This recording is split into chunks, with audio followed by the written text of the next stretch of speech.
আপনারা কি কখনো কি মুরগির ভর্তা খেয়েছেন?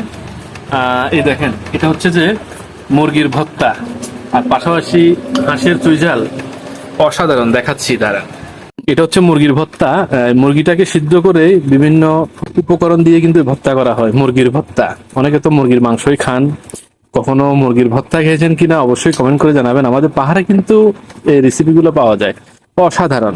যারাই খাগড়াছড়িতে আসেন, লাঞ্চ করেন, অবশ্যই মাচাং হোটেলে চলে আসবেন। এই মুরগির ভর্তা, পাশাপাশি হাঁসের চুইঝাল, এই জিনিস দিয়ে আপনারা দুপুরে যদি লাঞ্চ করেন সেরকম লাগবে, নাকি বন্ধু? হ্যাঁ, আমার তো অসাধারণ লাগতেছে। আমরা তো মন চাইতেছে খালি একটু বসে বসে খাই। বসে বসে খাই না? এই দেখেন, এটা হচ্ছে যে মুরগির ভর্তা। আসলে আমি কিন্তু ফার্স্ট খাচ্ছি এই মুরগির ভর্তা। মুরগির ভর্তা কখনো খেয়েছেন? কিন্তু প্লিজ কমেন্ট করে জানাবেন। মুরগির ভর্তা, আবারও বলছি, সব ধরনের ভর্তাই করা হয়, কিন্তু